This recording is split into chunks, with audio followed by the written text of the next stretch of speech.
எண்ணம் வரவில்லை. கண்களுக்கு எதிரில் தெரிவதுதான் நம் மனதில் குழப்பத்தை உண்டாக்கும். இது கண்ணுக்கு தெரியவில்லையோ அதை நினைக்க வேண்டிய அவசியமில்லை. அதை பற்றிய கேள்வியும் எழாது. இருவருமே அரச வாழ்க்கையை தியாகம் செய்து விடுவோம். அப்படி செய்துவிட்டால் பின் கேள்விக்கே இடம் கிடையாது. இருவரும் அல்ல, நான் ஒருவள்தான். இருவரும் சென்றால் அது தியாகமாகாது, பயப்படுவது போல் ஆகும். ரகுவம்சத்தை சேர்ந்தவர்கள் அப்படி செய்ய மாட்டார்கள். எப்பொழுது எந்த நொடி மன்னர் ராமன் மகாராணி சீதையை கைவிடுகிறாரோ அயோத்தியின் துயரம் தீர்ந்துவிடும். என்னால் முடியாது. ராமன் சீதையை தியாகம் செய்வதா? ராமனை தியாகம் செய்ய சொல்லவில்லை, அயோத்தியின் மன்னனை தான் மன்னன் செய்ய சொன்னேன். இத்தனை பெரிய பழி பாவத்திற்கு தாங்கள் ஆளாகிவிடக் கூடாது. திருமணத்தின் போது உனக்கு நான் அளித்த வாக்கு, சுகத்திலும் துக்கத்திலும் ஒருவருக்கொருவர் துணையாக நிற்போம் என்றும், அனைத்து பிரச்சனைகளுக்கும் தீர்வையும் காண்போம். நான் நமக்கு பிறக்கும் குழந்தையை அறநெறியோடு வளர்க்கிறேன். எந்த சமுதாயம், எந்த மக்கள் என் மீதும் நம் பிள்ளையின் மீதும் கலங்கத்தை உண்டாக்க தயாராக உள்ளார்களோ, இது தந்தையாக உங்களுடைய கடமை, உங்களுடைய நாட்டின் மன்னனுடைய கடமை.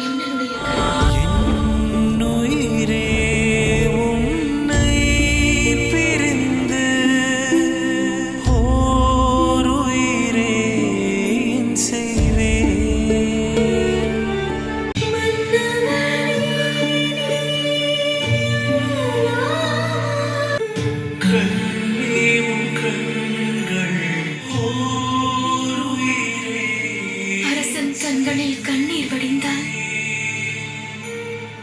மக்கள் கண்களில் வடியும் கண்ணீரை அவரால் பார்க்க இயலாதே. இது ராமனின் கண்ணீர், அரசனின் கண்ணீர் அல்ல. நான் உங்களுக்கு ஒரு வாக்களிக்கிறேன். கூடிய விரைவிலேயே அயோத்திக்கு வந்துள்ள கலங்கங்கள் துடைக்கப்படும்.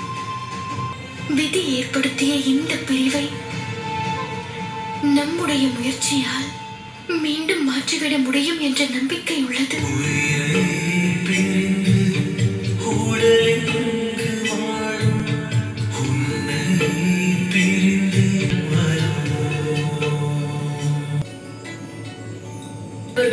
எல்லோருக்கும் இது போதுமானதாக இருக்குமா?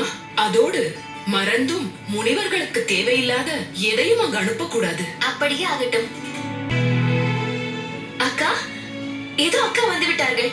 நீங்கள் கொண்டு செல்ல வேண்டிய அனைத்து பொருட்களையும் தயார் செய்து விட்டோம். ஏன் சீதா, இந்த உடை யாருக்கு? இது எனக்காக கொண்டு வர குடிலுக்கு செல்ல போகிறேன். உடையும் அதற்கேற்றாற் போல் இருக்க வேண்டும். மன்னரின் பரிந்துரைப்படிதான் இதை செய்கிறேன். நான் குடிலில் வசிக்கும் வரையில் அந்த இடத்தின் பெருமையை காக்க வேண்டும். இது எனக்காகவும் என் குழந்தைக்காகவும் 14 வருடங்களாக என் இனியவரோடு இந்த உடைகளை தான் நான் அணிந்தேன்.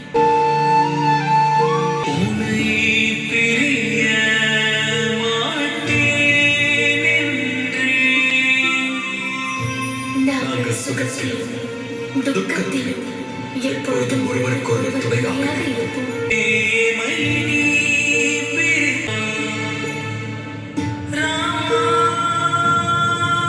என்னை வரச் சொன்னதாக சொன்னார்கள். அயோத்தியோடு சேர்த்து கோசலை நகரம் முழுவதுமே சீதையின் புனிதத்தன்மையை பற்றி விமர்சிக்க தொடங்கிவிட்டனர். எவர் என்று சொல்லுங்கள், அவர்கள் நாக்கை வெட்டி எறிந்து விடுகிறேன். எங்கள் அம்மா வனத்திற்கு போவதை நான் ஏற்றுக்கொள்ளவும் மாட்டேன். தாங்கள் அனுப்பவும் கூடாது. அள்ளியை மீண்டும் மீண்டும் சோதனைக்குள்ளாக்காதீர்கள். இலங்கையில் தொடங்கியது. கோசலை ராஜ்யத்தை குறை சொல்லாதே. அண்ணா, எல்லோருக்கும் நிரூபிக்க வேண்டிய அவசியம் இல்லை. அண்ணா, நாட்டு மக்களின் கருத்துக்கள் மாறுபட்டிருக்கும். அரசனாக நீங்கள் அதற்கு முக்கியத்துவம் தரலாம். அதை அண்ணி மதிக்க வேண்டிய அவசியம் இல்லை. பெற்றவர்களின் மீது குழந்தைகள் வைத்திருக்கும் நம்பிக்கையை போல் வைத்திருப்பார்கள். அதைத்தான் நான் செய்து கொண்டிருக்கிறேன். அப்படியே ஆகட்டும் அண்ணா.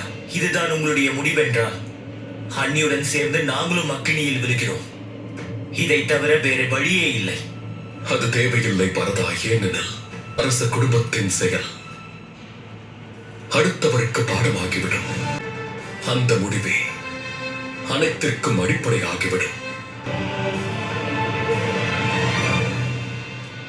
என் இதயம் துடிதுடிக்கிறது அண்ணா. உங்கள் மனதில் என்ன நினைக்கிறீர்கள்? அதை வார்த்தையால் சொல்ல இயலாது. இந்த துயரத்திற்கு ஒரே தீர்வுதான் தியாகம். நாட்டின் நலனை கட்டி காப்பதற்காக அயோத்தியின் மன்னன் என் மனைவியை விட்டு பிரியப் போகிறேன்.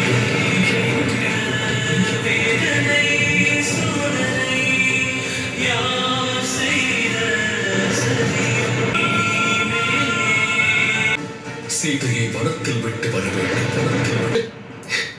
இது நடக்கக்கூடாது. மீண்டும் வனத்திற்கு அனுப்புகிறேன் என்று சொல்லாதீர்கள். நாங்கள் எங்கள் மனைவியை விட்டு பிரிகின்றோம்.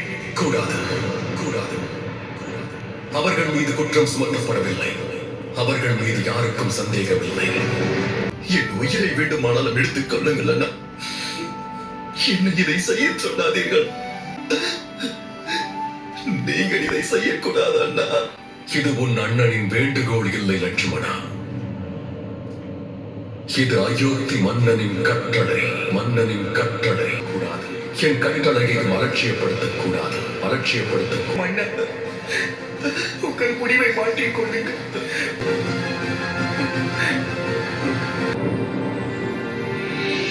மனக்கோலம் பாரோ தவ கோலமே காப்பிரவி